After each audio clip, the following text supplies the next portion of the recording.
The Monsters That Made Us is brought to you by the Cage Club Podcast Network. For all things movies, music, media, monsters, and more, head on over to cageclub.me. That's cageclub.me.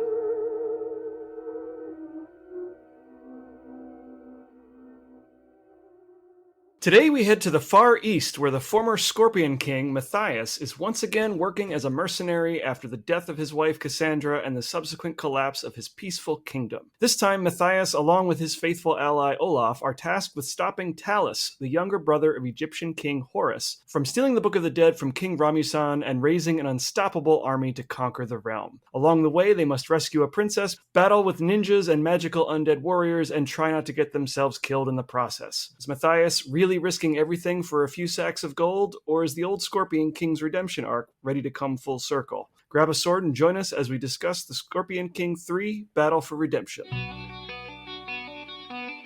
To a new world of gods and monsters. Listen to them, children of the night. It's alive! It's alive! It's alive! You're crazy to know who I am, aren't you? I'll show you who I am and what I am.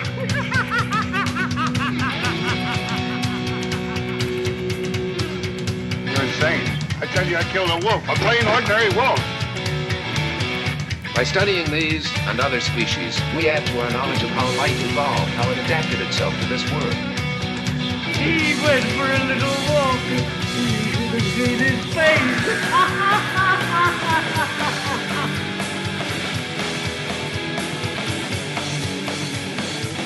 Welcome to the return of The Monsters That Made Us, the podcast where we celebrate the spooktacular characters and films in Universal Studios' classic monster series. Today we're talking about Universal's second straight-to-DVD film in their Scorpion King franchise, 2012's The Scorpion King 3 Battle for Redemption. I'm the Invisible Dan Colon, and joining me as always is my co-host, Monster Mike Manzi. How are you, Mike? Dan, I'm not sure. Ninjas?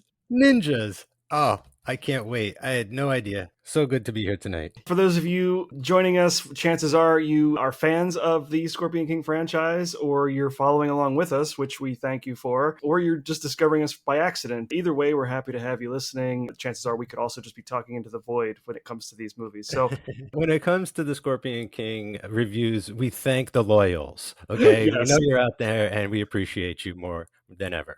As I mentioned, we're now 3 films into the Scorpion King franchise, and I've got to say, at least from my vantage point, things are beginning to look more the way I thought this would go for us. It is becoming abundantly clear that Universal, much like they did through the 1940s, are trying to squeeze every last dime out of this franchise while investing less and less money into each subsequent installment. In the case of the Scorpion King 3, cost-cutting measures included a cast of mostly unknown actors, moving the production from Europe to the much cheaper Thailand, having about a dozen stunt performers do all of the fighting in the battle sequences, and shooting scenes at popular tourist destinations without actually reserving those locations for themselves, requiring them to stop so tourists could make their way through. And also, like the films from the 40s, we even get a little bit of recycled footage in this one. But as we know, an inflated budget does not by any means guarantee an entertaining movie. We've found ourselves having a pretty good time through a number of those low-budget Mummy and Invisible Man sequels in the past. So, Mike, I'm going to assume this was your first time with this one. Does The Scorpion King 3, in your opinion, hold up at least as like a fun Conan the Barbarian-style pulp adventure like the previous 2, or is this about where it starts to fall off entirely for you? I think we're like halfway off the cliff. You know, we're like the guy in the movie hanging by his fingernails at this point, but we haven't completely plunged. I feel there's still a chance that a strong arm will grab onto us and pull us up, and we'll be on our merry way once again when it comes to SK. That's Scorpion King. But yeah, this was most definitely the first time I've seen this. I guess, yeah, you could say that it is sort of closer in line quality-wise to what I was expecting. Like, I feel part 2 was pretty good, like all things considered. Here, if it wasn't for 2 or 3 elements involved in this would kind of be a tough one to sit through. Miraculously, I sat through it in one sitting. Wow. But for like 2 or 3 reasons, you mentioned Conan. I was getting like a Mortal Kombat vibe from this movie so hard with like the locations as stages and settings, the enemies as the like the actors or the characters as like the different enemies you could choose, especially the book warriors. Dude, I can't wait to talk about the book warriors. And this cast is so much fun to watch. Like in retrospect, all these people, even before this, had good careers, and this seems to feel like they all kind of connected in a bit of a slump, but now they're all kind of back to their selves again in a lot of ways. They're all performing in major motion pictures or long lasting television shows and things of that nature. Those got me through it. Also, I kind of like the new Rock. Like, I like new Mathayus. I think he's pretty good. He sounds a lot like the Rock. He's huge. It's really weird to watch a movie where Ron Perlman's the smallest guy in the room. Overall, because we're doing this, like, I think I've got a kick out of it, but I don't think it's by any means worthy. You know, like, I think it's a significant drop off. It's more confusing. The fight sequences take forever. There's very minimal plot, not enough magic. We'll get into all the other stuff, but I still had quite a bit of fun. Yeah, sort of like what you were saying about, we're doing it for the show. Because of that, that's how I got through this movie. I don't know that I would ever recommend it to anybody. It is not something anyone ever really needs to seek out. But if you are committed to completing the Scorpion King franchise, then yeah, you have to watch it. And like you said, there are some things in this movie that do make it enjoyable, namely the cast.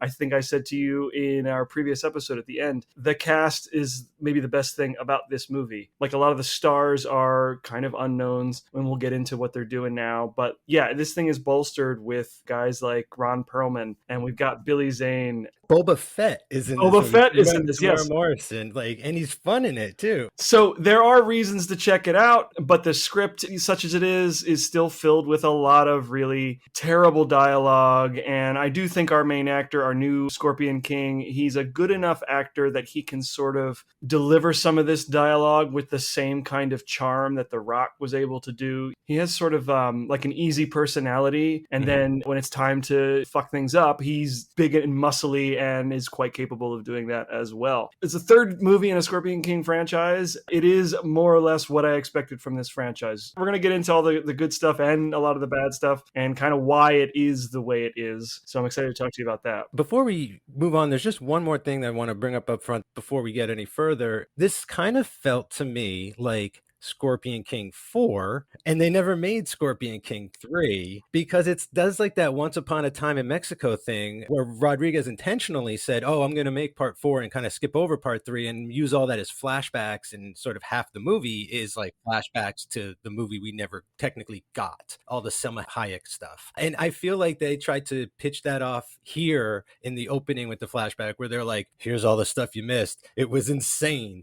There was this huge battle. Like, we couldn't afford to film what we wanted to, so like we had to skip all that, maybe by the novelization. Did you have any kind of sense of that in the, at least just in the opening? I mean, they put it to bed rather quickly. Yeah, they want you to know this is not picking up where we left off. Yeah, so I think you'll find that economical is going to be the word of the day here. A lot of decisions were made in an attempt to keep costs low. To pick up right where they left off, they would have needed to secure Kelly Hu, which would have been another name on the payroll. And there's a lot of stuff presumably that could have taken place in that story that would have been too expensive to shoot. I mean, We'll get into what happened to Cassandra. The movie doesn't really explicitly tell us. We kind of have to pick up the context clues. So I'm curious to see how you feel about how that whole sort of section of the story was covered. But yeah, this picks up much later. The kingdom is no more. Our Scorpion King is pretty much back where we found him at the beginning of the original Scorpion King, right? Like a sword for hire kind of thing. That was basically the whole strategy there, was to just skip over all of that in order to just start fresh and keep the budget down. It kind of works to sort of reset everything back to square one in a way. Before he was Scorpion King, he was still Mathayus, like a badass barbarian. We all knew his name, but now he's like the former Scorpion King. And he is actively trying to hide that from Right. folks, which I thought was Yeah. an interesting choice. It's a good thing he got that tattoo removed. Or did he? Let's get into the production of The Scorpion King 3. Like I said, I think a lot of things will come to light as we get into that. Our executive producers are, once again, Sean Daniel, James Jacks, and Stephen Summers. I really question how much these three were actually involved in the production of this movie. I feel like a lot of it was just having their names attached for the credibility. Do you think that Stephen Summers ever watched the Scorpion King sequel in his life? I'm going to say probably not. Yeah, it's kind of weird to think about that, right? Where you're like looking at the list of producers and there he is, and you're like, I'm watching this and he hasn't even seen it yet. I would be very surprised to learn that he lifted a finger in the aid of the production of this movie. I'm almost positive that it was just so they could say from the producers of The Mummy and The Scorpion King. Wikipedia lists Leslie Beltzberg as a producer. She's probably more involved with the production of this. Our director, Roel Reiné, he served as the film's cinematographer as well. He's working double duty on this, as he does in a lot of his movies, it turns out. He is a Dutch filmmaker who also sometimes directs under the alias John Rebel. Huh. He began directing films and TV series in the Netherlands in the 90s before moving to Hollywood, where he specialized in direct-to-DVD sequels, including The Marine 2, Death Race 2, Death Race 3 Inferno, 12 Rounds 2 Reloaded, The Condemned 2, The Man with the Iron Fist 2, and Hard Target 2. Yeah, he is like the king of sequel direct to VOD. Surprising his alias isn't Alan Smithy, but okay, Right. no, I'm joking there. More recently, he has directed episodes of a few American TV series, including the short-lived sci-fi series Blood Drive, as well as Marvel's Inhumans and Halo. I've never made it through Inhumans. I've unfortunately not heard very good things about it, and I used to love playing Halo, but I didn't even know they made a show. I remember Peter Jackson trying to work it out in like 2008 or something like that. Well, it's definitely on Paramount Plus, but I think it is in its second season now, at least, maybe third season. It's an established series, and from what I understand, it's pretty good. I haven't watched it myself, so can't speak to it. Okay. Reiné was in post-production for Death Race 2 when he was approached to do another movie for Universal. According to him, he was given a list of projects to choose from, and he chose The Scorpion King 3 because he was such a big fan of the original movie. I would have chosen it too, even if there was other stuff, because like it's connected. Just because it's connected, I'd be like, give me a chance of that. The story was written by Scorpion King 2 screenwriter Randall McCormick, and it was originally set in Europe. Oh, bro, that would have rocked. Yeah, well, that's why Olaf, I imagine, is probably Germanian. is Germanic. Yeah. He grew on me like you wouldn't believe. Like a bad fungus. In order to make the film under the budget, which, according to Reiné, could be counted on one hand, Reiné suggested moving the production to Thailand, where it would be much cheaper to shoot, in part because they were able to take advantage of existing structures and ruins for added production value. And it was also his idea to incorporate the Book of the Dead to tie everything in with the Mummy. Gotta have that. Gotta have more of that. He specifically wanted the Book of the Dead to look a little different from the way it looks in the Mummy. The lock is not on it yet. He wanted that to be a thing that, like, in between this movie and the Mummy, somebody decided this thing needed to be locked up. Yeah, I picked up on that because the MacGuffin amulet is a different amulet, and it had nothing to do with opening the book, just like reading the book or something. I can't quite remember. We're going to get to that because I'm still not sure. So the screenplay was written by Roel Reiné collaborators Brendan Cowles and Shane Kuhn. They were both co-writers and co-directors of a 2007 indie horror film called Drive Thru, which starred Gossip Girl Leighton Meester and The Office's Melora Hardin. It appears that The Scorpion King 3 was their first of 3 films directed by Roel Reiné, the others being the 2013 Western Dead and Tombstone, starring Danny Trejo, Mickey Rourke, and Anthony Michael Hall, and the 2014 war film SEAL Team 8 Behind Enemy Lines, starring the late Tom Sizemore. How about that? So these guys just write and direct and make just these low-budget, straight-to-DVD movies. But they get to work with some really cool people. He puts together some casts, man, you know, like he has sort of an eye for that. Like, even though they don't get a lot of screen time together, I think Zane, Perlman, and Morrison in this movie are loving it. Like, they just feel like, yeah, it's a paycheck, but like, let's just still, like, let's do it. Let's not just sit there. Let's earn that check. With a budget of what I can only assume was about $5 million, like I said, the budget could be counted on one hand. The film was shot over the course of just 25 days. Wow, speed shoot. Yeah, they didn't waste any time. That's about all I've got in terms of the production. I think I read somewhere that there were like 3 editors, including the director. Oh, there's too much footage. You could tell this is Yeah. overshot. The editing is insanity at one point. Like I get so lost geographically, like just in a sequence that like I start to get a little dizzy. Maybe he should have just focused on directing. This one does have director commentary. You should absolutely listen to it if you get a chance. Rennie talked about how for a lot of those battle sequences, they only had the 12 stunt actors. So they were constantly in different costumes, playing a bunch of different characters, sometimes in the same scene. And then like if you look in the background, they had like 400 extras who were not stunt actors, just doing nothing. Yeah, I was still surprised that they had a crowd. Yeah.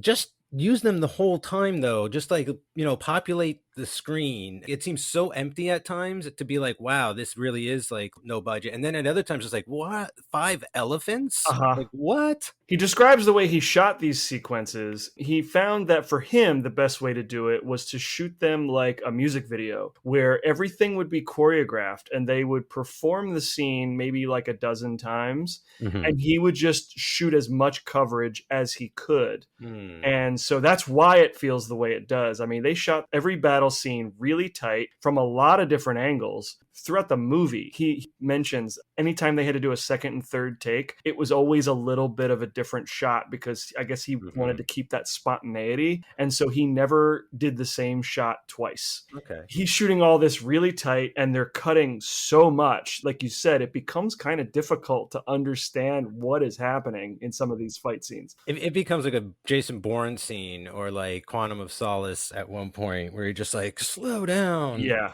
Look, I'm no Joe Johnston, okay? However, that guy, when he does a sequence of action, like storyboard a little. That way you don't have to cover every single moment. You do a master of it, but like the idea here is to sort of like pare it down into like little hero moments. This guy's fighting that guy and this guy's fighting, and like let's advance this a bit. And instead it just feels like 1, 2, 3, everybody start fighting. And then sort of like, oh man, we've been fighting for like 10 minutes. Like, all right, everyone stop. There is one particular shot in, I think it's the second battle sequence with the elephants, like the daytime battle sequence. There's this one shot, it's an unbroken shot that sort of tracks Mathayus through the fight, like around an elephant. And there's so much cutting in these sequences that it stood out to me that, oh, wow, they haven't cut the camera yet. It keeps going. So they were just in the shit with him, tracking him through the fighting around the elephant. Actually kind of neat. But there are few shots like that in this movie overall. And it's like, you're showing me you can do it. It's more dynamic. It's definitely telling the story better. Like, I'm right. That was you're right. That was a really cool moment. I wrote down, look at this wonder. Like, it's just going and going. To compare it to the visual language of the rest of the movie, it's like night and day. And it's just like, 100%. let's do more of that. But then again, look, 25 days, $5 million, maybe. I understand. I just wish it was a different way. Let's get into the cast. We have a new Scorpion King, as we've mentioned. Victor Webster is our new Mathayus. I didn't know much about him beforehand. That's going to be sort of a trend, except for like 3 or 4 actors in here. Victor Webster is a Calgary, Alberta native, and he is an actor and an amateur martial artist who began as a stockbroker before pursuing acting in the late 90s. In 99, he landed a role on the soap opera Days of Our Lives, and in the years since, he's worked pretty steadily as a series regular on the Canadian sci-fi series Mutant X, with other appearances in Sex and the City, Charmed, Castle, CSI, NCIS, and a bunch of other shows and movies. More recently, he's become kind of a staple on the Hallmark Channel, appearing in no fewer than 15 Hallmark Channel original movies. Good for him. Way to go, dude. I couldn't pick this guy out of a lineup. I've seen maybe one thing he's done. That show Continuum was pretty cool, but that was like 2013. I said earlier, like, I think he does pretty well. Like, I didn't know him from anyone else, and like all you really need is like a big rock-sized guy, who could swing sword and say words. I thought he was serviceable. Okay, like he had the charisma, he was pretty charming, and he was very agile first. I feel like he could move a little better than The Rock. I could agree with that. Yeah, The Rock, when he did Scorpion King, was pretty bulky. Webster he's big, but he's more lean and more agile. I agree with that. He almost reminded me of like a Dothraki warrior. Oh, yep. Yep. right? I Yeah. thought it was interesting that they slapped a beard on him, as if we weren't going to notice that it wasn't The Well, Rock. can The Rock grow a beard? Like, I swear I've never in my life think I've seen him with a beard. I That would think be he so. had one in Hercules. I've never seen it. It's on my list. That and the Momoa Conan. I don't know if it was his true beard or if they just put a beard on him, but I think that's Mhm. the only time I've ever seen The Rock with a beard. Okay, Ron Perlman as King Horus. He should be pretty familiar to a lot of our listeners. He's certainly familiar to us. He was born in the Washington Heights neighborhood of New York City. His mother was a municipal employee, and his father was a jazz drummer and a TV repairman. As a child, he was overweight and didn't have great self esteem and was attracted to acting because it allowed him to play, quote, these sorts of deformed people who are very endearing, end quote. He began on stage in 1975 and in 1979 made his TV debut in the soap opera Ryan's Hope, but his breakthrough performance came in 1987 when he starred opposite Linda Hamilton in the TV series Beauty and the Beast. Scared the heck out of me as a little kid. Don't know why I tuned into that. Later in life, like when we were in school and I was studying stuff, discovered Guillermo del Toro and stuff, like he's in a very early Guillermo film. Like he's in The City of Lost Children. I didn't know he was American. I legitimately thought he was like, from outside of the country because he's in all these like fantastic foreign films, very strange movies that are awesome. But yeah, I'm a big fan. Big fan. For Beauty and the Beast, he earned a Golden Globe, and then since then he has assembled a long list of credits across film, television, video games, and animation. He is not picky when it comes to his projects, or at least the types of projects. Not that he doesn't discriminate, he's not pigeonholing himself into one medium, right? He kind of likes to spread it out and try out a little bit of everything. Like you said, he frequently collaborated with Guillermo del Toro, most notably in Hellboy, but, across a bunch of his films, even the early Spanish language ones. I would be remiss if I did not mention that he has twice teamed up with the namesake of our network, Nick Cage, once in Season of the Witch from 2011 and once recently in The Retirement Plan from 2023. Hell yeah. Okay, so Billy Zane plays Talus. Billy Zane. It's amazing. This character must have been left over from a previous draft, right? Because it's just like we're just American now. It's Yeah. like this guy was just dropped in the middle of like he fell through a wormhole. Like him, a bunch of ninjas, like the Roman soldiers. Like what world is this? Yeah, it feels more like an episode of Doctor Who at times. Yeah, well, I was just expecting to see like the portal in the sky at one Sure. point where everything came from. Billy Zane is originally from Chicago, Illinois, and he is the son of professional actors. He made his big screen debut in my favorite movie, 1985's Back to the Future. He also appeared in a couple of Sheena Easton music videos and Murder, She Wrote, A Very Good Year for Murder, before his breakout performance as the villain in 1989's Dead Calm, starring Nicole Kidman and Sam Neill. Through the 90s, he appeared in a variety of films, including Memphis Belle, Tombstone, Demon Knight, and The Phantom. He also did a couple episodes of Twin Peaks, but by far his most iconic role came in 1997 when he was in James Cameron's epic 1997 film Titanic. In the years since, he's continued working on films, done some voice acting, and even performed in a few stage productions. Nowadays, he spends a lot of his free time as an abstract expressionist painter. Follow him on Instagram. A lot of his Instagram feed is him just painting and living life as an artiste. Yeah, I've always loved this guy. So glad he's here. He's always fun to watch. I learned, I believe, from the director's commentary that a lot of this character was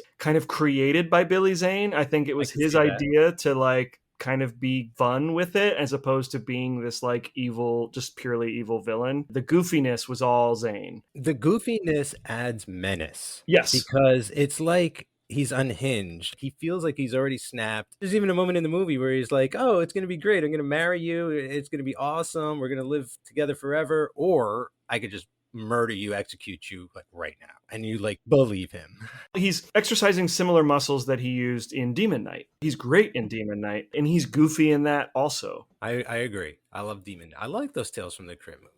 Boston Christopher plays Olaf. Wasn't a ton of information available about him. Okay. He's only got 7 film credits to his name and 4 TV credits. I did learn that he is currently retired, and he did briefly work as an acting teacher at Virginia Commonwealth University. If I may interrupt, because interestingly enough, has also been in a movie with Nick Cage, 2013's Frozen Ground. The only thing you might recognize him from, Mike, he's got a small role, but kind of not necessarily important, but he is the comic book clerk from Unbreakable and Glass. Oh, interesting. I wonder how he scored that role. If I'm going back, is he like depicted as comic book guy from The Simpsons, because that's kind of like Olaf is that dude's like great ancestor. Absolutely, yeah. Now I gotta go back and rewatch Unbreakable. Also, because that's just a great movie. As you mentioned, Tamura Morrison plays King Ramusan. Morrison is an actor from New Zealand and mostly did films there through the early part of his career, although he did have a supporting role in Speed 2 Cruise Control. But by far, his most noteworthy role is that of Jango Fett, and then later Boba Fett, which began in Star Wars Episode 2 Attack of the Clones, and then has extended across video games such as Star Wars Battlefront and Lego Star Wars, and the TV series The Mandalorian and the Book of Boba Fett. A lot of fun.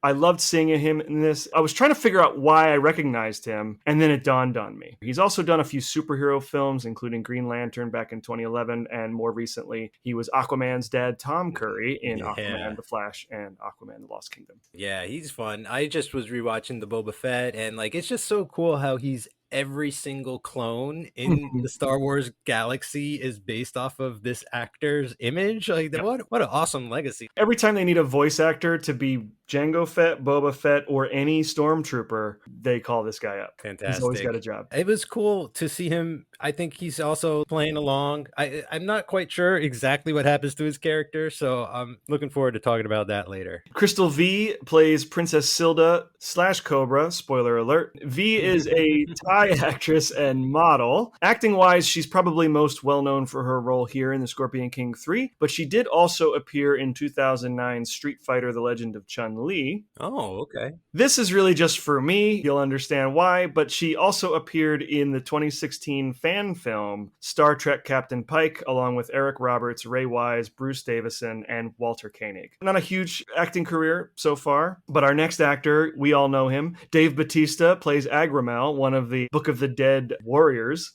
His name was Gargamel? I didn't know that. No, I know it's aggro, but it's like so funny as aggro Mel, like an aggro dude. And where did he run off to halfway through his appearance? You know, this guy doesn't show up until like the end, the last 30 minutes, basically. And I feel like he's just not around as much as the other two. So I was a little bummed, but it's still cool to see him involved. Before he became Dave Bautista actor, he was still like wrestler, I think, at this point. Right. Yeah, that was still a few years away. He wasn't like the big get that he would be now. You'll understand why. We'll talk about the actor who plays Zulu Kondo. I think he was probably the bigger draw. Oh, yeah. But Dave Bautista, like The Rock before him, is another WWE superstar turned movie star. He had a pretty hard childhood, and he worked as a nightclub bouncer before he was arrested after a fight that resulted in 2 injured patrons. He then worked as a lifeguard before turning to bodybuilding and then ultimately professional wrestling. Bautista was one of the biggest stars in the WWE through the early 2000s and began appearing on TV series in 2009 and 2010. His breakthrough would come after The Scorpion King 3 when he starred as Drax the Destroyer in 2014's Guardians of the Galaxy. And then since then, he's become a bona fide star. He was a henchman in Spectre, he was in Blade Runner 2049, Glass Onion, Dune, and many other high-profile projects. Yeah, I really have grown to like him, and when like his presence on screen, like it's really filled a void that most thought The Rock might from those 80 hardcore heroes like Rocky and Terminator type dudes. Like I get the menace more from this guy, you know, but I also he could turn around and be like a little gentle teddy bear too. The Rock, his characters kind of, there's always just like a distance between me and them. Whereas like Batista, I don't know, I feel they're just an extra level of realness maybe. For a while now, I have been saying Batista is the best actor that the WWE has produced. The Rock is the bigger movie star, but I think Dave Bautista does a much better job of selecting roles that suit him and his, I wouldn't even necessarily say limited range, because over time he's been proving that he has quite a decent range as an actor. But at this point in his career, I feel like this is the sort of role that he was prepared to do. The Rock is always playing these larger than life characters that are always the toughest guys in the room, the coolest guys in the room. Dave Bautista is more willing to play characters that are more nuanced, maybe are kind of dumb sometimes. I think he's willing to look like an ass on camera in the way that The Rock isn't necessarily. Yeah, he's willing to let Ryan Gosling throw him through a wall and beat the crap out of him and then like pull his eye out or whatever he did in Blade Runner. Yeah, there's that. And then even John Cena is similarly skilled at choosing roles that suit his range. He's a little more for me, like full on comedic, the Yeah. better for Yeah. me. Yeah. But he works that pitch perfectly. Yeah, absolutely. And so like The Rock is really maybe like my third favorite actor to come out of pro wrestling. But I love Dave Bautista. It's only because I know him now and as that he's such a good actor that I wish there was more of him here. But as I said, I think at this point he may have been eclipsed by our next actor, Kevin Ferguson, aka Kimbo Slice, who Hmm. plays Zulu Kondo. He was known professionally as Kimbo Slice. He was formerly a mixed martial artist. He was a professional boxer. He was originally from the Bahamas. Basically, when a pro football career didn't pan out, he turned to bouncing for a strip club, which led to a job as a limo driver and bodyguard for a porn company called Reality Kings. They sponsored him for like the rest of his professional fighting career, which is pretty cool. But after a concealed weapon charge in 2002, he turned to unsanctioned mutual combat street fights where he earned the name Slice, which he then paired with his childhood nickname Kimbo. He was involved with UFC and Bellator MMA from 2009 to 2016 with some boxing in there as well. So I think at the time he was probably a bigger name in the world of professional fighting. Yeah, that makes sense. UFC was really bigger, I feel, than wrestling for a minute there. At least like more stars were sort of starting to come through and it was becoming more mainstream, let's put it that way. Like it was starting to come up to the level of wrestling. Totally forgot that this guy passed away. Extremely Yes. young too, at 42. Yeesh. Yes, Yeah. he was still fighting. He was about to book the next fight. He passed away due to congestive heart failure in Hmm. 2016. I guess he never got to make any more movies, or was this his only movie? Yeah. I think this was it. We've got Selena Lowe as Sukai. She is the third of the Book of the Dead warriors. She's a British Mhm. actor, mostly known for a handful of appearances in low budget action and martial arts movies, including Triple Threat and Boss Level. However, most recently, she appeared as the Gasp in the 2022 Hellraiser movie. Hmm. And she is currently slated to appear in season 2 of The Lord of the Rings, The Rings of Power. Oh, I will keep an eye out. Something tells me she may be an elf in that. She looks pretty like an elf and everything. Like I has the could features. definitely see that. Yeah. Love that show. Very much looking forward to the next season. Lastly, not really an actor, but for anyone who's interested, Mike, you mentioned the elephants before. So the Hmm. elephants used for this movie are the same elephants that were used in Ong Bak. Whoa. Oh, very cool. So they're already actors. They knew about Right. marks and cameras and this isn't real because elephants are smart, you know? Yes. So I almost thought one looked directly at the camera at one point, as if like an actor would, as if like, uh-oh. Roel Reiné is a big fan of Ong Bak, and when he knew he would need elephants for this movie, he wanted those elephants. I mean, it's great. Don't get me wrong. Like for production value, it's fantastic. It was almost as jarring as the ninjas, right? Like Right. it's just like, whoa, oh, okay, elephants. Yeah, I guess they're not totally necessary. Like, because the movie is set in the East, where elephants were used as wartime animals, that's how he's justifying it. Is it necessary? No, but they're not out of place. Is it cool? Hell yeah. It is very cool. Yeah. So, I mean, it does make sense that there are elephants, but yeah, I just thought it was Yeah. neat that he got the actual elephants from Ong Bak. Every Scorpion King movie has surprised me in like multiple ways, you know, like whether it be location, actor, or some kind of like character development, like the ninjas and like the afterlife in the last, or like the guy in the last one from Westworld, like that was an interesting twist. And like now we're going to Greece. All of these things are still keeping me on board. It's almost as if somebody said out loud, no one's paying attention. Let's just do whatever we want. And they get away with so many ridiculous things. The secret truth is that's exactly what's going on here. It's like Roger Corman time, you know. This is Yeah. definitely like, here's your money, here's your poster, go do as the best you can. Make the best movie possible with the resources you have. We're not looking. I just wish they realized that and wrote in some cooler shit next time. It's just like, even if it's just shit that they have to say, we don't necessarily need to see it, but like, I want them to refer to like crazy stuff. Like, oh, like Olaf, like getting here, I had to fight like a two-headed bear monster thing with a lizard tail.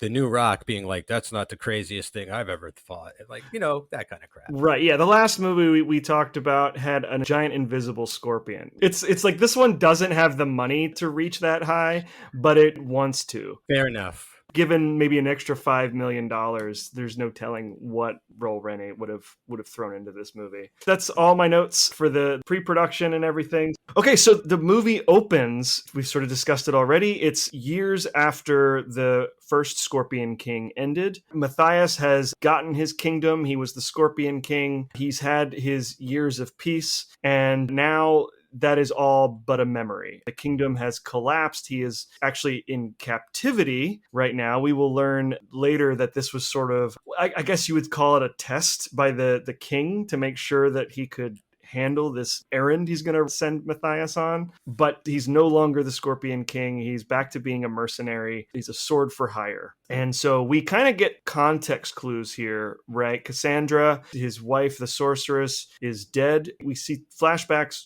twice in this movie, once in this scene, once later. And what I gathered from the flashbacks is that there was some kind of disease that spread through the kingdom, and that's why everyone is like buried in those pits covered in what looked like lime. Oh, okay. Like a plague. Yeah. I wasn't sure exactly. I noticed that I thought she was more bandaged like a mummy. I thought that was kind of interesting. And when she was put in the grave, I could be misremembering, but I thought it was just like a big war that he lost. I thought it was just like he got it, like he couldn't be king, like he didn't know how to govern. But again, I guess the important thing is like he has lost everything and he does not even want to be recognized at this point. Right. Yeah. He's back to square one. The reason I'm guessing plague is because the second flashback we get has like many bodies lined up as he's remembering his kingdom. That's my guess. The movie doesn't really tell us. So Right. it's all through these flashbacks, like the imagery that they use. I'm going to assume some kind of plague or disease spread through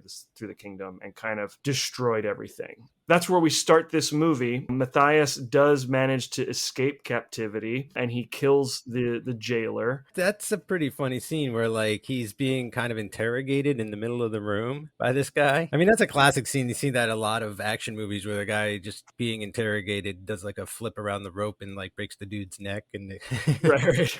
Yeah, decent scene. yeah, he does all that rope work at one point, you Yeah. know, and there's like a lot of circus stunt in this. Yeah, A lot of fire. So much. Just like a pyromaniac. It's like Danny McBride from Tropic Thunder is the explosives guy. There's one scene coming much later that, yeah, I'm almost positive that's what was going on there. He escapes captivity, and then we get our like narrated prologue. It's the same narrator from the original Scorpion King movie, which I thought was pretty neat. We get a lot of like that map work. A lot of map work. It sort of gives us context where we are in the world and what's going on beyond where we are, because the story opens in Egypt. The king of Egypt is Horus. He has a younger brother, Talus, who is heading into the Far East, having conquered like every kingdom between Egypt and wherever he is. And he's just amassing this big army in search of the Book of the Dead, which is held by Horus's friend and ally, King Ramessan. So Talus is pissed because when their father died, the kingdom was left to Horus, so he's gonna get the Book of the Dead, create this like unstoppable army, and then come back to defeat his older brother. That's not a bad plan, but like that's the whole movie. Whole movie. It does divert a little bit, which I did appreciate. Yeah, we had like the Cobra stuff.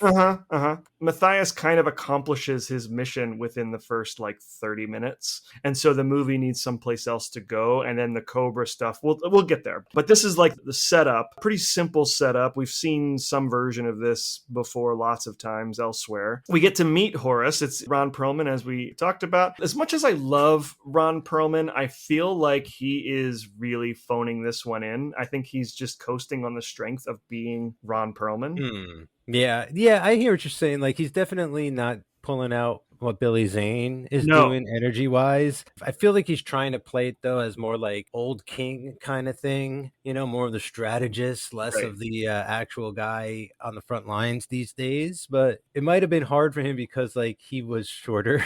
Again, you know, because you just think Ron Perlman's like just like Hellboy, like he's a huge dude, like Sons of Anarchy guy, like he's very big and intimidating. And in this, he just did not feel as intimidating as I was expecting him. No, like I don't get the sense that this guy has like a switch where the wrath of Horus will descend. He's pretty even keeled in every scene he has. And I think it could just be that Ron Perlman was there just to get through these scenes and just coast on his natural gravitas. Because like story-wise, I'm wondering like why doesn't he just go take care of this himself? So the mission that Mathayus is sent on, right, is he has to catch up with Talos, basically defend Ramusan long enough until Horus's army gets there. Right, Yeah. he doesn't have to stop Talos. He just has to like delay him and hold him up and buy time for Horus's army, because a big army is going to take a lot longer to get to where they're going than two guys on horseback. That's essentially what the plan is. Yeah, I was just thinking like Ron Perlman himself personally, Oh, like sure. stroll up to his brother and chop his head off. Yeah, but then we'd have no movie. Okay, so that's essentially the task. Horus, he pairs Mathayus up with Olaf, who is a warrior that we learn is from the Germanic region of Europe, from where it's like really cold, and he came to this part of the world to seek fortune and glory. See, in the feature length rewrite, this guy is like a actual like ogre or like sure. a creature, right? Like that's what I kept picturing in my mind. I was like, Yeah. just give him like a pig's nose or something. Yeah, he carries around a giant mallet. That's his thing, but he fights kind of with everything. He's a barbarian. I think like an ogre or like an orc is absolutely like the move for this character. But like any romantic comedy, they do not get along. They do have kind of good chemistry for two huge dolts that aren't probably expected to be naturally funny. I thought so. This movie, there's one guffaw. There's one moment that I just like spit my water across the room, you know? But like aside from that, like most of it is just they'll like rib each other or like insult each other along the way and stuff, and it like plays pretty well. Yeah, and I think that's because these are two actors who I think are on like kind of the same level talent-wise. If it was The Rock and Boston Christopher, I feel like The Rock would steal every single scene away from him. But because these two are not super huge movie stars and they're coming at it from a more equitable place, they're more capable of bouncing off of each other and creating a more enjoyable chemistry. Yeah. I think that's a big factor here. And I would just like to say this is another movie filled with huge dudes. Yep. Huge dudes and tiny women. Yeah, like the women, like Cobra, the ninja, she reminded me kind of like a Chun-Li in a way, even though ninjas are Japanese and she was Chinese, but like in the sense that like you have this very unassuming kind of dainty little flower, and then it turns around and it's like a piranha plant, you know? It just like rips you to shreds. There's no middle ground here. They're all either really big dudes or they're tiny little women. They should have had her like ride on the back of Mathayus at one point, like Kong did to Godzilla. Yeah. We immediately go into like montage, right? They cross the desert. Back to the map. Yep, we're back to the map. They cross the desert. Now they're in the east and they encounter these like thieves, right? As they are fighting each other, these thieves show up and just steal their horses and all their gear and just take off. The one says like, that was the easiest it's ever been. That was kind of funny. They start arguing with each other about like where they're going. They turn around and like push each other and start getting into a fight. And these thieves are like, give me all your stuff. And they're like, hold on a second. And they keep beating the shit out of each other. And the thieves just like look at each other like, are you seeing this? And they just take all their crap. But they do decide to bury the hatchet and join forces legitimately and take back their stuff from those thieves in another really entertaining scene. Like, I love it. All those guys are just sitting around the fire, just drinking out of their jugs of wine. And then like Mathayus grabs the jug, takes a swig like he should be there. And then like, oh, right. No, he's coming to kick their ass. I love that, how that whole sequence plays out. Yeah, it's the perfect length. Like later things are going to be drawn out a bit, but this was all like right on timing. And I wrote down WWE BC. You know, like we're going to get a lot of that kind of suplex action. It's a short throwaway scene, but I wanted to mention it because I have like a little backstory about it. The tiger? The tiger, yeah. So Oh. the next That's morning... funny too. It is funny. The next morning, they wake up and they're surrounded by tigers. Isn't there first there's like a tiger And they're like, "What is that?" And he's like, "I've heard of this thing. Like, we don't want to mess with it." And then they kind of back off, and then there's like 8 of them in the wide shot. When they were shooting on location, there was a guy there who like just had tigers. And so they wanted to put the tigers in the movie, but they only had like a certain amount of time to work with them. So they just shot this scene really quickly and then just Wow. moved on. That's incredible. Yeah, it's not a scene that lasts very long and it's really just there for comedy. But yeah, they just found tigers nearby and decided to put them in the movie just on the spot. But I love that's some of my favorite stuff about period pieces I don't feel we get enough of, even if it wasn't intentional. It's like, yeah, these guys have no idea what they're looking at. They've never been here. They don't know this animal. It's a different part of the world kind of thing. Like back when we watched one of the Scorpion Kings and things started exploding, I was like, do you think this is the first time these guys have ever seen something explode in their lives? Like no one's ever heard of explosions. We're so far back. Like I got that kind of feel. So I felt like it was quite an important scene. It was definitely funny. We cut back to Horus, who has gotten word that Talus has officially declared war on Rami-san. And so he sends his army and immediately heads east. And we cut back to the map. And then we're back to the map. That's right. So Talus, anticipating this, decides he's going to attack Rami-san that night. Now, this is when we're introduced to Billy Zane. That's right. And he shows his seriousness by ripping a dude's ear off. Yep. Yep. Basically doing like, can you hear me now? And like Yes. slapping it like all Reservoir Dog style in his face. Yes. I couldn't believe it. I was like, that's when I knew he was on board. I was like, okay, I'm sticking around if not for him. He either knew what movie he was in or decided that he was going to make the character bend to his own will. He's been around enough to know he's done every sort of level. You know what I mean? Like he's been at the super top expensive stuff and here he is at the like the least expensive stuff. Okay. But like I feel like each time he still delivers at the same professionalism, you know, like he still gives his all each time. So I feel like he just realized how to navigate this shit. Sure. And he appears to be having a lot of fun too. Right. You know, like if you're going to do a movie like this, that has a $5 million budget, you know, you're there because people know the name and that's going to be a draw to sell the movie. And like, what's your motivation? All right, I want to steal a book of the dead, raise the army of the dead, and kill my brother and take over the world. Perfect. That's all I need. I'm Billy Zane, you know, like let me loose. And he just swings for the fence, and it's some of the best stuff in the whole movie. The ear moment, I laughed out loud. He doesn't cut the guy's ear off. He rips it off with his bare hands. Tore it off. That takes a lot of strength. It sure does. Yeah, he had not had the Book of the Dead power yet, so he just did it with brute strength. That's just madness. Now we get to our first proper battle sequence. So what's happening is Talus is going to lead a charge on Rami-san's, I guess, his castle. It's like a palace. However you want to describe it. It's like that really cool stage from Mortal Kombat. So I feel like this is a good time to mention that, like, in my personal notes here, I noticed that all of these kingdoms feel tiny. Yeah. It's not a castle, you know, and I understand that like Horus is from now on is like on the move. So he's going to have this traveling sort of headquarters, but everything feels really small for these giant kingdoms battling each other. The thing that was crossing my mind was like remote. Maybe they hid the book here because it isn't a giant kingdom. You know, I think that was just me trying to make excuses for the movie in a lot of ways because no, like it's here because it's supposed to be the biggest, mightiest, hardest to penetrate kingdom, and it's basically a castle. You know, because I think of at least a courtyard or something like we got in at least part 2, right? Like 2 had like the whole like marketplace and all that kind of thing, and it's like here the only people living here are the warriors, basically. That's pretty much it. Yeah. So unless they're scattered about in the jungle, we never know. This is like the first proper battle sequence. We get elephants in this one.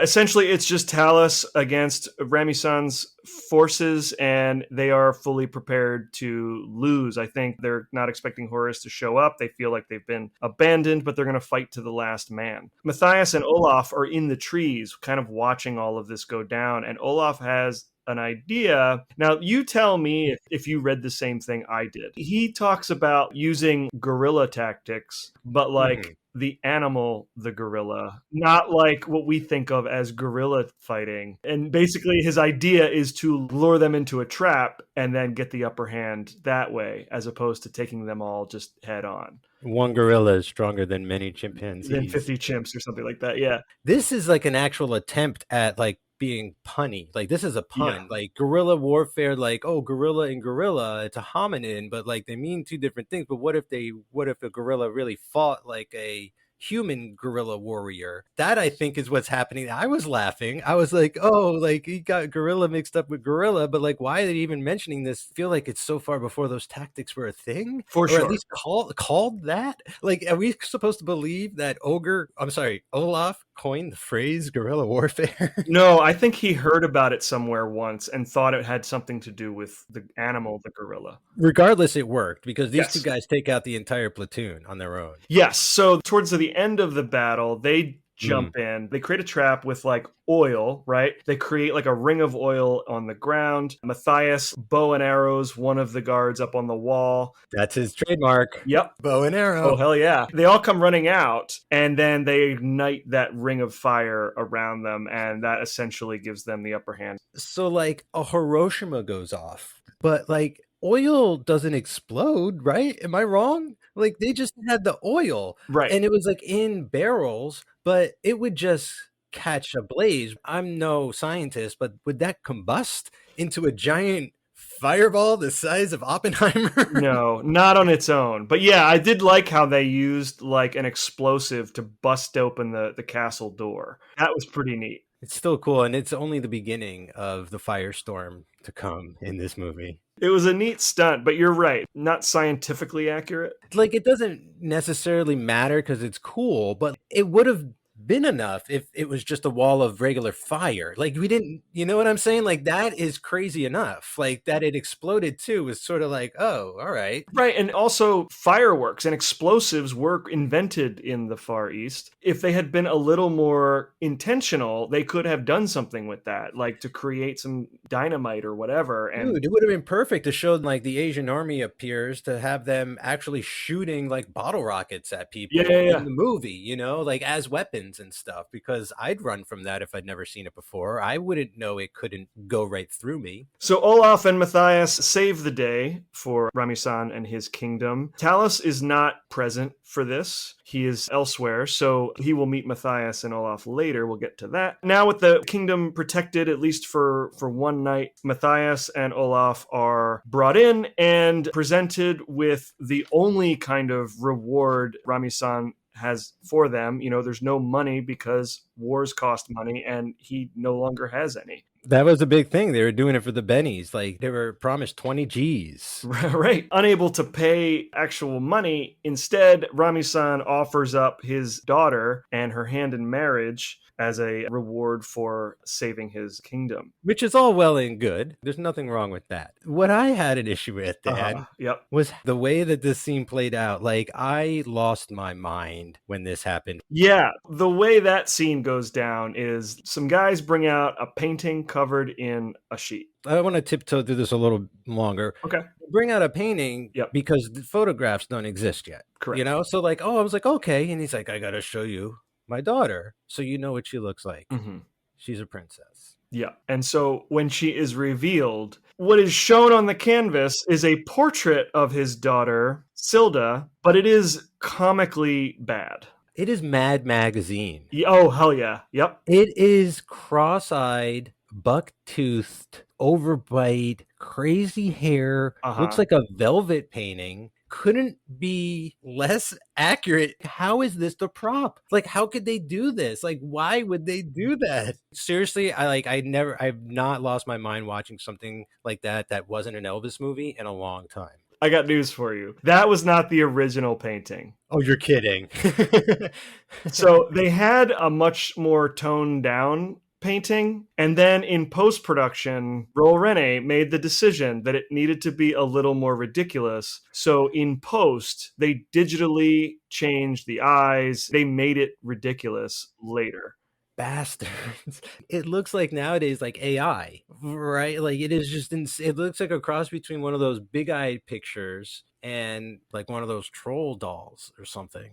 This was crazy. I couldn't believe it was actually in the movie. And the joke is that Mathayus clearly is like, this is hideous, and Olaf is like, that's the most beautiful woman I've ever seen in my life. And Mathayus recognizes the Eye of God's medallion around her neck, Yes. which is the real thing that he is sort of sent to rescue. Right. I'll be honest right now, I don't really remember why it's significant aside from that it is very valuable. So when I'm watching this scene, I'm thinking, oh, that's where the money is. We rescue her, we'll get the medallion, and then I don't have to marry her. I'll have this medallion, we can sell it. That's what I'm thinking. But it does sort of tie into the whole Book of the Dead thing later. I just cannot for the life of me put them together. Okay, I'm pretty sure you need to hold it or wear it as you chant for specific things. Like, it seems to me like the book works with a lot of different ancient artifacts, but they do different stuff with it. Okay. So this is like the one that's going to raise the three warriors, I think. But like, I do believe it has something to do with, it's not going to work if you just chant. You have to be holding something too. And then like the spell will be active.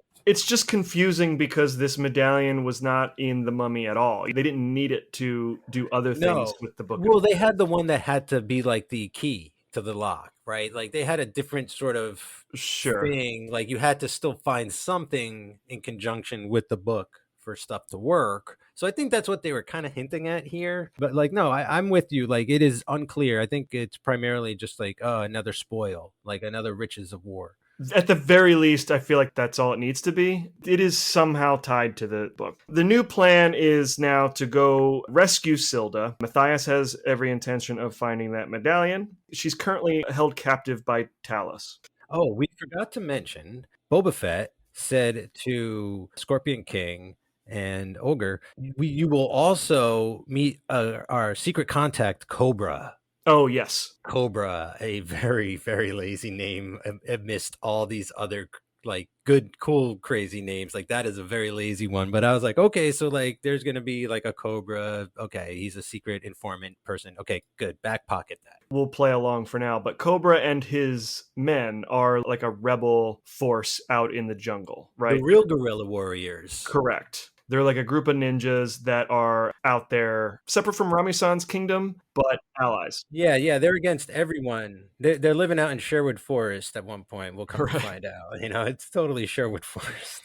Yeah, so we learn about Cobra. That's now the plan. Go rescue Princess Silda, get the medallion, and bring her back to her father. And the next day, Rami-san responds to the previous night's attack with his own attack. This becomes like the biggest battle sequence in the entire movie, probably the longest fight scene as well. Basically, while Rami-san's forces, his elephants, everyone waving their banners, is heading into the field to attack Talus's men, Mathayus and Olaf, actually no, let's back up. They head out first, and they find out that Talus is like using slaves on the front line. Yeah, the Scorpion King. He's using the crazy like diamond infused scope. Did you see that? He's got like a wacky telescope with a charm in it. And I was like, cool. Yeah, basically the plan is for him to roll up there with Olaf, you know, as his quote unquote slave to donate to the cause. So Olaf gets sent to the front line, and while the battle sequence is happening, Mathayus is back at camp, just kind of like peeking into tents looking for Silda. Yeah, that's kind of funny how like he sells Olaf into servitude to get into the camp. He's like, how are we going to get in there? He's like, I got an idea. I don't feel like he tells him the whole plan, but he's like, hey, I found this guy wandering around. He seems pretty tough. You want to buy him for your army? And they're like, sure. And then Scorpion King just kind of wanders around base camp like freely. And like Billy Zane's going to like at the end of this whole battle sequence, he's going to be like, you there? Like, I have a job for you. And he's like, this is going along like really well. He's like an undercover agent. I had no idea that was going to happen. Security's not real tight back at base camp. Mathayus finds her pretty quickly, and she's real resistant to go for some reason. And before he can free her, she is sort of spirited away by a group of ninjas. That was so jarring because, again, there's like great balls of fire flying all over the sky in this again. Like that is just the weapon of choice on this picture. And then they're just attacked by ninjas, like out of nowhere. Nothing setting up any ninjas of nothing. Like Cobra doesn't make me think of ninjas. It makes me think of G.I. Joe. Right. You know, I'm thinking a bunch of guys with laser guns are going to come out of the sky with blue jumpsuits. Dan, I kind of lost my mind at this point. I really thought like he accidentally fell through time and he's like slipping through time going on or something. Right. Nope. Nope. They're just ninjas. These movies are great because they're just like a hodgepodge. Yeah, every little thing that you might have seen in some like adventure movie, we're just gonna throw it in here. Doesn't matter if it makes sense. I just wish there was like a claymation creature, Oh, or wouldn't that be great? something. Just throw. We get elephants are cool and stuff. I kind of missed like a bit of the magic. Yeah, there's like some room for Harryhausen in here, I think, or something Totally. like that. For sure. It's very Corman-esque in that way, but just kind of falls short. At least it's not taking itself as seriously as you would imagine, right? Like No, it's that's having for a good sure. time. If you could recognize like it's fun and it's trying to have fun, then I think you'll have some fun. Yeah. This is the battle with that awesome oneer as well, Yes. where he's Yep. running through the battle. Yep. So once Silda is kidnapped by the ninjas, Matthias finds himself involved in the fight proper. He's fighting ninjas, trying to explain that they're on the same side. It's so long. Talos sees Matthias fighting in the crowd, and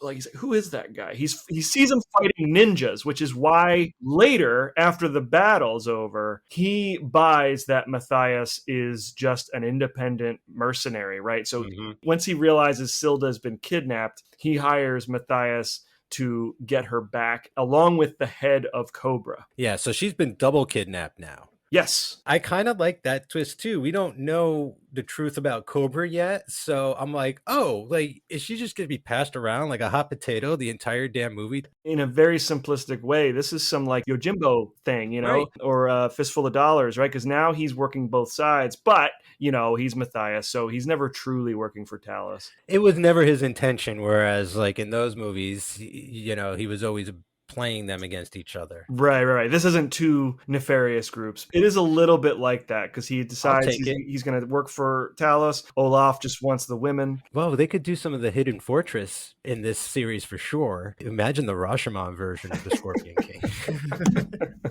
Now, with this new objective, Matthias and Olaf head deep into the woods to get Silda back again. Yes, off to Cobra's camp. Maybe my favorite gag in the whole movie. I don't know if I mean that legitimately or ironically yet. I haven't decided. But as they are on their way to finding the ninja camp, Olaf decides to take a leak. And as he's doing that, one of the ninjas springs out of the river and kicks him in the dick.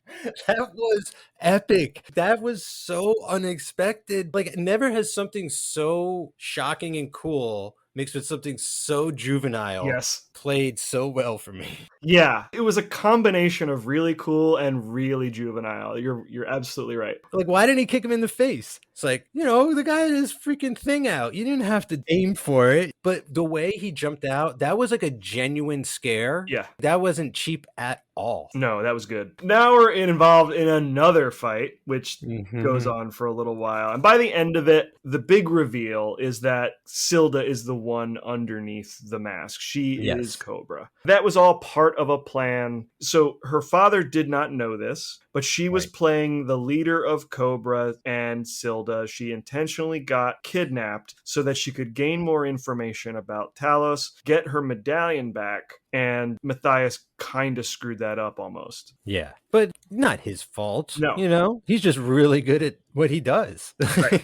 Yeah. Also, in that scene, we learn that she knows that he was the Scorpion King. Yeah. Oh, the look on Olaf's face, right? He was like, what? He's like, no, he's a mercenary. He's no king. Is it royalty? I hit the jackpot. My best friend's a king. Again, like I said earlier, this guy grew on me for some reason. He never lets up. Maybe that's part of it, right? It's like one of those, I don't know if you ever had a friend like that at some point in your life, definitely in like middle school or high school or something like that, where they just wear you down and you're like, you know what, man, you're not that bad. You know what? It's even in the scenes where later on when they're training with the ninjas and he's just getting his ass beat, like he looks like an idiot, he still thinks he's the toughest guy in the room. It's that kind of confidence mixed with stupidity that I find endearing. Yeah, that was like the Shang-Chi training sequence, right? Where they find the secret entrance and stuff, and this is like, here's how you do the new way. And he's like, this is my way. And like just tackles the thing. And but I thought that was cool. And he's accepted. And yeah, that was awesome. That energy is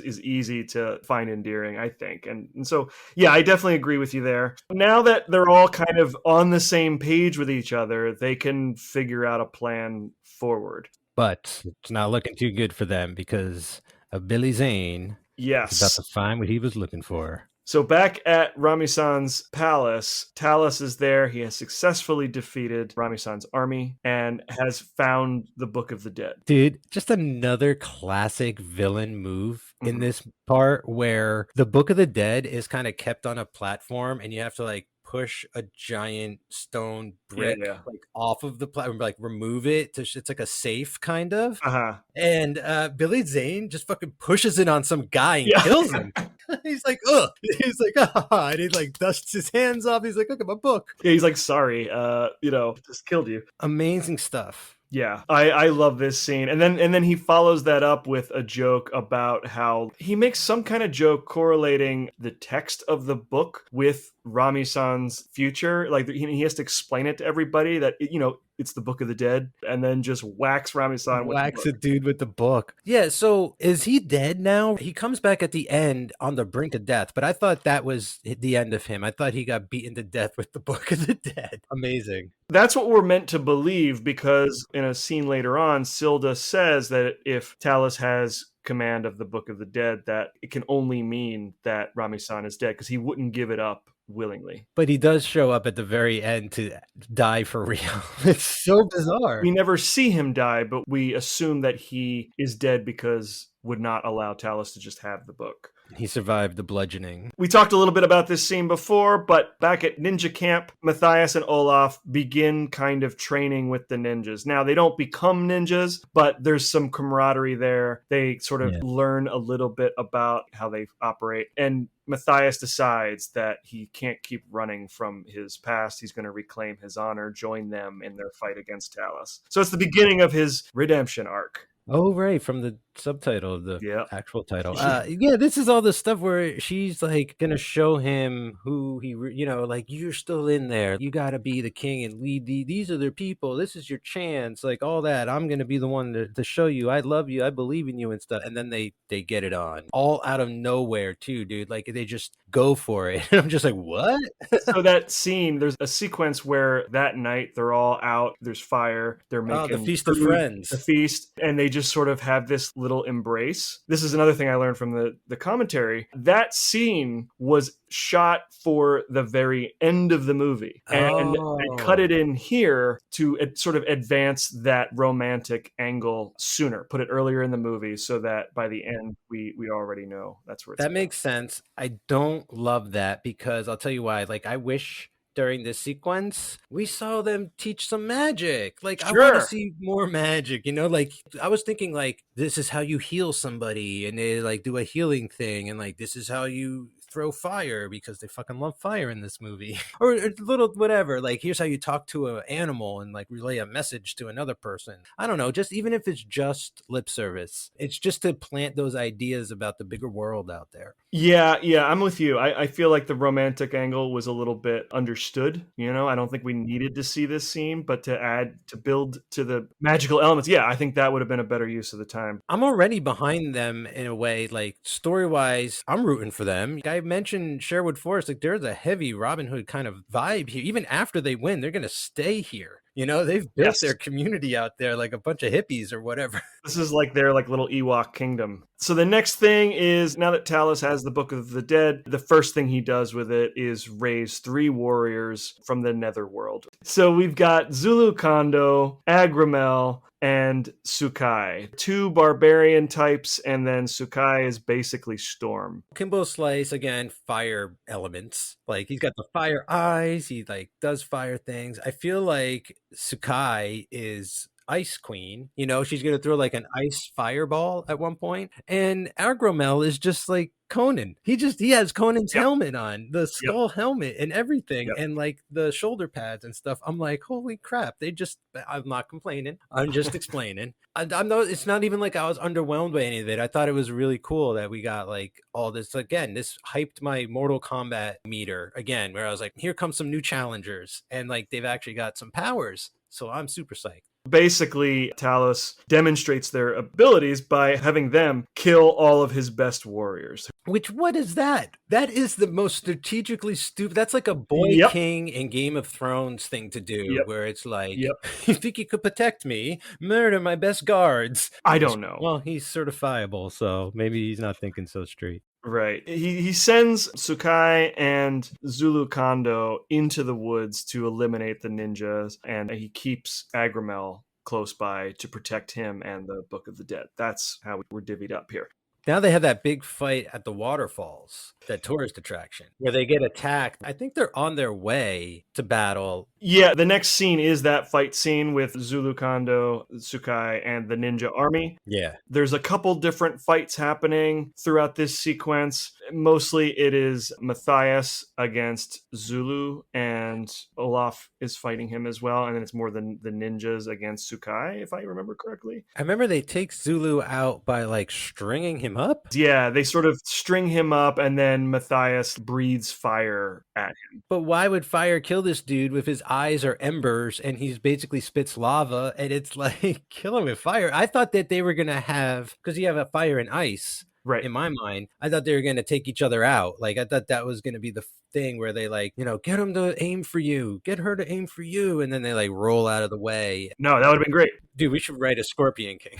I think we're overqualified, Mike. It's another fight sequence. There's nothing super noteworthy about it except that Zulu Kondo is defeated in this fight and Tsukai escapes. But one note that I thought was worth mentioning is that Roel Reiné had this idea, because Zulu's weapon is this giant hammer that's like on fire. On fire. He wanted him to like throw it and then have it magically return to his hand. Oh, like Mjolnir. And then he saw Thor. Oh, what do you mean then he saw Thor? He didn't know about Thor? I guess not. But like Thor came out right around that time, and he's like, well, we can't do that because they already did it in Thor. So they scrapped that idea altogether. Is it just the Marvel Thor whose hammer comes back to him? I always thought that was a gimmick that he always had. Maybe he's not so naive as I thought. Maybe I'm the naive one on this end. I'm not super familiar with Thor comics. I've read some. It's just a boomerang. Yeah. Like, just do it, dude. Like, Thor stole it from the boomerang. So in his mind, he always wanted to be doing things that he hadn't seen before. And well, it was on fire. Mjolnir never caught fire. That's true. I don't care who held it. So yeah, that's the outcome of the scene. Zulu is dead. Tsukai escapes back to camp, and then Mathayus and Olaf return to Rami-san's castle with Silda and a fake head. Not a fake head, but a head that is not cobras, that they are passing off as cobras. Was there that one moment when the demons come back and Billy Zane like chews them out? Yes. Yeah. They're like, we failed you, sire. And he's like, you guys suck. You're basically my slaves. You killed my best warriors. I hate you guys. They're like, need I remind you that we are all powerful demons? And he's like, I don't give a shit. He's like, you guys are assholes. You suck. I hate you. I thought for sure they were going to kill him at the end of the movie. Yeah. Batista takes offense to the word slave, and Zane responds by just saying slave, slave, slave, slave, slave. slave. Just like, it's literally no more complicated than that. They're under his power because he possesses the Book of the Dead. So because of magic, they are bound to protect him. They can't kill him. That's kind of fun. That added little beat where it's like, well, they would if they could, but magic. So I kind of like the idea of henchmen that want their boss dead.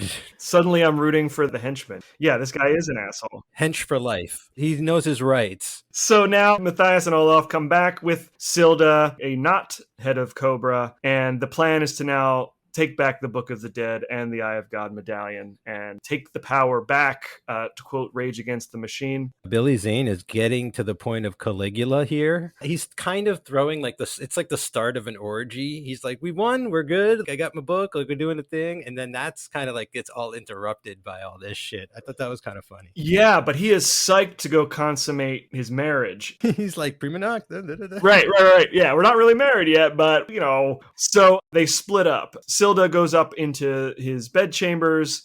Olaf, he heads out to get the Book of the Dead, which is in its own kind of protected space, protected by Agramel. And Mathayus scales the outside of the wall like he did in the first Scorpion King movie. That's right up his alley. He does that. He's got the bow and arrow. But I love that he's jealous in a weird way. Like the second Talus heads up with Silda, Olaf's like, dude, this is what we signed up for. You knew this was the plan. Yeah. Wasn't that in the first one too? They play with that previously, something I wondered if it was like a callback or something. But I like that move too, where it's like, you knew this was the plan, right? And she's Yeah. like, shit, that's right. Oh Right. yeah, have to go a little further.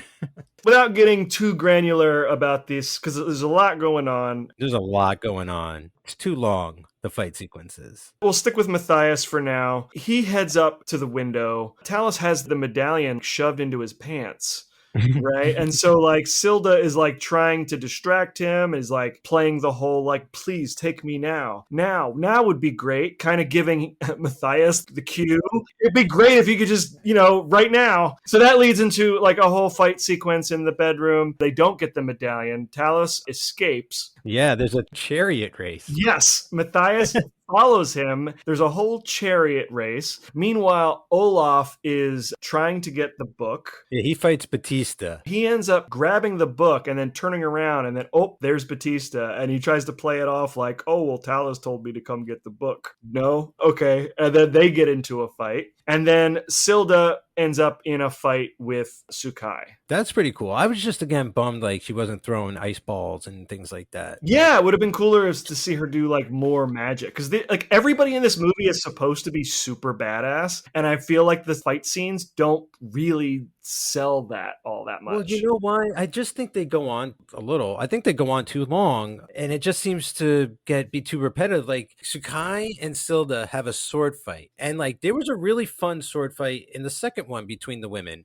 to the point where like the movie knew it was going on too long, so it cut away, and you just like hear them fighting a little in the background while another scene is going on. But here, every time we cut back to them, it's just clang, clang, clang, clang, and it's just like if she had thrown some snow in her face or something, or if Cobra learned like some Cobra sting or something. They're doing a juggling act here at the end, though. We're really rounding bases fast here. Yeah. Just for the sake of time, we'll cut to the chase here. Matthias chases Talus outside the castle walls, where he is greeted by all of Ramusan's men, whoever's left. He is surrounded by them. And then he doesn't have possession of the book. He only has the medallion, which by itself really does nothing, he learns. As Silda and Olaf are about to die, like their two fights have sort of coalesced in this one spot. They are both on the ground waiting for the death blow. And then suddenly Ramusan appears and he's reading from the Book of the Dead, but he can't get all the way through it. So Matthias has to like help him, and he takes control of these warriors, saves his friends, and basically gives Talus over to Ramusan's men, who just tear him to pieces. I like that in the movie. I just think it's more complex, and actually it's going to sound weird, but it seems more realistic than Scorpion King just like catching up to Billy Zane and stabbing him through the heart or something, or shooting him with an arrow. The idea that there are these other people that also have stake in this, and hate this guy, and for the Scorpion King to leave him to them to deal with as they want, which is going to be tear him to pieces with their bare hands. That's a cooler ending. I like that ending way more. There's been enough bloodshed for Matthias. It's more of a king thing, right? To do is to like say, like, here's the judgment. Now the people will carry it out. It's not for him to decide what happens, right? It's for the people who suffered under him. Nice redemption arc. I agree with you. I think that's one of the better moments, because the easy ending would have been to have Matthias kill him, but to give it back to the people, super cool. It's really convenient that Ramusan is still alive. And it looks like he's had his ass freshly kicked too. It didn't look like he just woke up from like some coma with a bandage on. It looked like he had been fighting. Maybe we had some things cut out there. I suspect he was probably held prisoner for some reason, but we don't get the details. So it's an hour 45 minutes. Like you could have cut out a lot of that fighting down and added just like a scene or two of what he was up to in the meantime, and I would have been fine. Yeah, there's definitely some parts of this movie that are underwritten, and I think that's a big part of it, because it is really way too convenient to have him show up like he's presumed dead. Then he shows up to just be like, hey, I got you guys. It is kind of funny that he was beaten with the book and then he reads from the book at the end as like the guy who saves people. So now Agramel and Sukai are devoted warriors to Matthias now. He's the new king. He controls them. They don't really do anything with that, because the movie's just about over. Ramusan dies, and Matthias inherits his kingdom. The final scene in this movie... The one that plays over credits? It's like a whole credit So sequence. Horace finally shows up, but after all the action is over, Matthias basically informs him that respectfully Horace is no longer welcome because these people have declared their own independence and they've named Matthias their king. So he is a king again. Yeah, I liked it because Horace shows up and he's kind of like, "Hey, Scorpion King, like, thanks for doing all this for me. I'm just gonna kind of swoop on in Yep, here and yep. sit on the throne." And then he's like, "Hold on a second, dude." He's like, "I just had to kill your brother after he killed my wife's dad, who I helped protect this whole thing." He's like, "This is my hood now. Get to stepping." And Ron Perlman's like, "Oh shit!" Like that's what I was saying earlier. Like if only he was like did his own dirty work, Right, then right, maybe right. maybe he'd have that kingdom too. But no, now he's gonna have to watch part 4 and find out what happens, like the rest of us. I'm interested to see what happens in the sequel because he's a king again. Yeah. Presumably, he will still be King Matthias in the Scorpion King 4. King Arthur had a lot of adventures as king. Like he could go out and be king and still kick a lot of ass and go on adventures. Yeah. What we do know is that his story has to bring him back into Egypt, right? Because that is where he's going to Oh yeah. make his pact with the evil dark forces and, all that. So he does have to make his way back. So that's pretty much the end of the movie. Matthias is now king, and there's like a mutual respect between he and Horace, which I kind of enjoyed. Like, Yeah. Horace is like, I can't just let this slide. I got to talk to my generals, but I respect this move. I think he's basically like, okay, now you got me at a disadvantage. I'm not going to start any shit today. We're still cool because you stopped my brother, but like, I got to go home and like meditate on this. Yeah, There's a lot that he's like, there's a lot to think about. I missed a lot. He's like, who's Cobra? What's this Cobra shit? I never even heard of that. And now as a woman, you thought, what? I want to know how many days Ron Perlman worked on this movie. It had to have been like 2 days. Well, dude, this whole movie, 25 days. Think about it. Like, I doubt he was there for a week. I doubt it. Same with Boba. Like, I doubt he was there for more than a couple of days, Yeah. But Billy Zane, probably the longest out of Yeah. the three of them, I think. That's the movie, such as it is. It's got some fun ideas. I think that overall, the dialogue is really not great, in my opinion, and the budget doesn't help it. Like, it just doesn't look good. Right. But there are some really fun ideas, and if you can kind of look past the overall cheapness of this movie, and if you're into those Conan movies, or if you're into like Doctor Who, where anything can happen, this is entertaining. It's hard to like recommend because at the end of the day, it's got so much stacked against it that we're really grasping at straws trying to find the stuff we honestly really like. Yeah, I feel like despite how much fun it sounds like we're having tonight,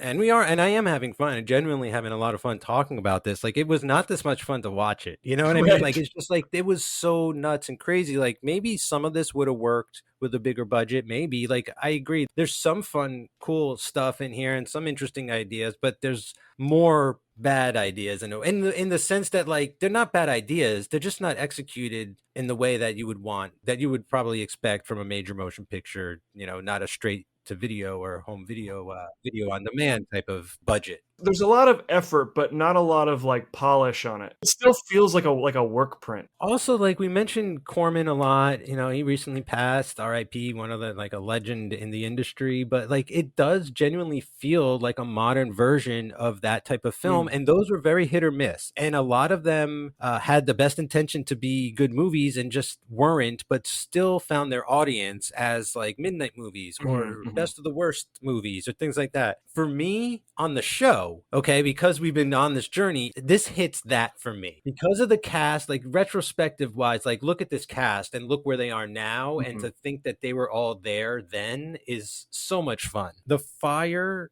again, Pyromaniacs, this is your movie. We didn't even talk about the slow motion fire that they probably had the Phantom camera on set for a day. And like, let's shoot this at 100,000 frames per second and see what happens. I can't in any good faith like say go watch this movie unless you are going through this journey with us, watching all the movies because of the show and things like that. I would not say to somebody like yeah, the Scorpion King 3 is awesome. Not quite, but tonight I had a lot of fun talking about it with you, Dan, and I guess that's all that really mattered. Yeah, this by itself, maybe not necessarily worth it, but like you said, if you're following along with the show, it's worth checking out so you can listen to the show and get the most out of it. I'm curious to see if we get any people write to us who are like real big Scorpion King fans, because we always try to be as kind as we can. Or if we turned anyone, they're like, I just gave it a shot. And I was like, yeah, you're right. It's set my expectations differently, Hey, that has happened with other movies. We have Mhm. gotten those messages from listeners, so it is possible. I hope it happens. But yeah, if you're real into Scorpion King, this one, there is fun to be had. You're just going to have to search a little hard for it. The next one we talk about also has a pretty stacked cast in a similar way. Oh, okay. I know nothing. I've come in blank. Going as cold as you can, I would suggest Mhm. that. But yeah, I think we're going to have a similar conversation when we eventually get to Scorpion King 4. Fair enough. Yeah, so I think that wraps us up for Scorpion King 3 Battle for Redemption. But before we go, we do have one email to get to.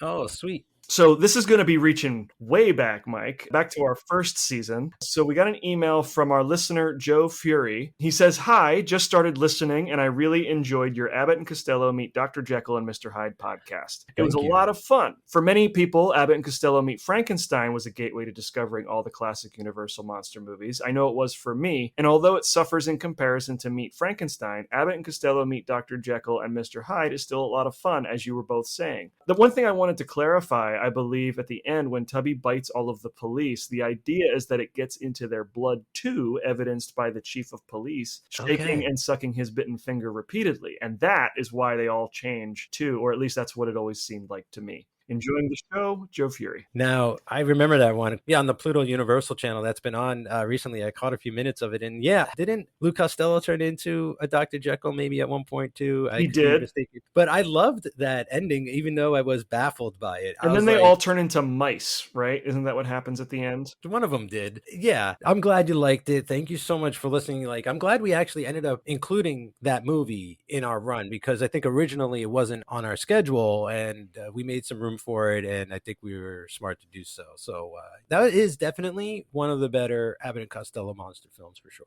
Yeah, Jekyll and Hyde, not typically thought of as one of like the iconic Universal monsters, but I remember when we were planning out that season, I thought, well, it would be the one Abbott and Costello Meet the Monsters movie that we don't include, and it just felt right to do it. And I think once we learned that Millicent Patrick designed the Mr. Hyde mask, the face, like Yes. it just Yes. made sense to put it in there. Yeah, it felt way more connected. If you would like to write to the show, we'd love to read your emails on the air. You can reach us at themonstersthatmadeus@gmail.com. We will be back on Friday, June 26th to discuss 2014's, are you ready for this? Dracula Untold, starring Oh. Luke Evans as Count Dracula. It is, my understanding is that it is the beginning of what was supposed to be the Dark Universe, the first stab at a Dark Universe. My understanding, and I guess this will be fun because we have conflicting understandings, Oh. is that it was retroactively included to be the first in the Dark Universe. They wanted to do something and start, but they weren't sure where they were going quite yet. I don't think they had the term Dark Universe yet. No, but definitely did we'll not. find out. I am really looking forward to revisiting that one Me and too. learning some more and sharing that on the show. Absolutely. In the meantime, you can follow us on X, aka Twitter, at MonsterMadePod. We're also on Blue Sky at MonsterMadePod, and on Instagram and Facebook at The Monsters That Made Us. You can follow me pretty much everywhere online at Dan Cologne. Mike, where can listeners find you? You can pretty much find me everywhere online at _Mikester,